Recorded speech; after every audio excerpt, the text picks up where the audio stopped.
హిందూ మతాన్ని నమ్మేవారంతా తమ జీవితంలో ఒక్కసారైనా చార్ధామ్ యాత్ర చేయాలని కోరుకుంటారు.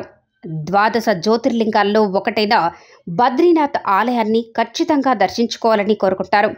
ఈ నేపథ్యంలో భూలోక వైకుంఠంగా భావించే బద్రీనాథ్ ఆలయ తలుపులు మే 12వ తేదీ ఆదివారం నాడు ఉదయం భక్తుల కోసం తెరిచారు.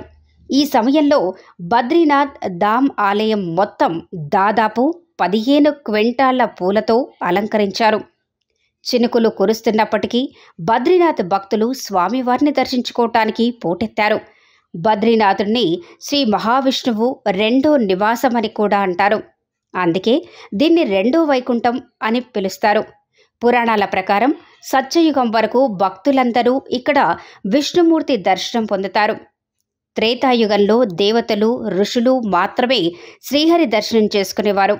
ఈ ఆలయంలో అఖండ జ్యోతి దర్శనం కోసం వేలాది మంది భక్తులు చేరుకుంటారు. ఈ సందర్భంగా ఈ ఆలయానికి సంబంధించిన కొన్ని రహస్యాలను, నమ్మలేని నిజాలను తెలుసుకుందాం. హిందూ పురాణాల ప్రకారం బద్రీనాథ్ ఆలయంలో మానవులు వేసవి కాలం నుంచి 6 నెలల పాటు శ్రీహరిని పూజిస్తారు.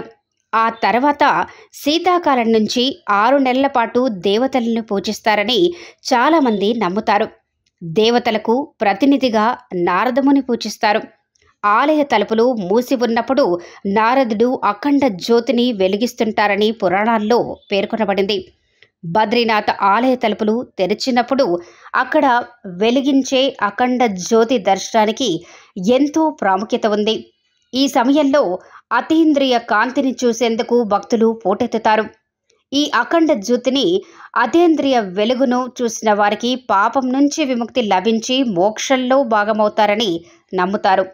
బద్రీనాథ్ ఆలయ తలుపులు తెరిచినప్పుడు యోగా బద్రీపై అమర్చిన నెయ్యిని భక్తులకు ప్రసాదంగా పంపిణీ చేస్తారు. ఇక్కడ ఉండే బద్రీనాథ్ విగ్రహాన్ని ఎవరూ తాకకూడదనే నియమం ఉంది. ఈ ఆలయంలో విష్ణువుతో పాటు నారాయణుని రూపాన్ని పూజిస్తారు. ఎందుకంటే ఇక్కడ భగవంతుడు నారాయణుడి రూపంలో తపస్సు చేశారు. అందుకే ఆలయ గర్భగుడిలో శ్రీహరి సహిత నారాయణుడి విగ్రహం ధ్యానంలో ఉంటుంది. ఇక్కడి భగవంతుని విగ్రహం సాలెగ్రామ రాతిలో తయారు చేయబడింది.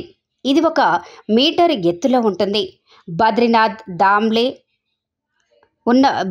ధామ్లో ఉన్న సాలెగ్రామ్ విగ్రహాన్ని 8వ దశాబ్దంలో ఆదిశంకరాచార్యులు ప్రతిష్ఠించారని నమ్ముతారు.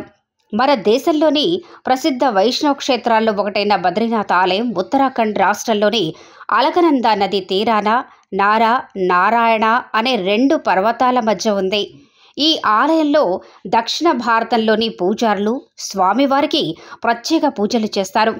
ప్రతి ఏటా చార్ధామ్ యాత్ర గంగోత్రి, యమునోత్రి ద్వారాలు తెరవటంతో ప్రారంభమవుతుంది. బద్రీనాథ్ ఆలయ మహాద్వారాలు మోయటంతో ఈ యాత్ర ముగుస్తుంది.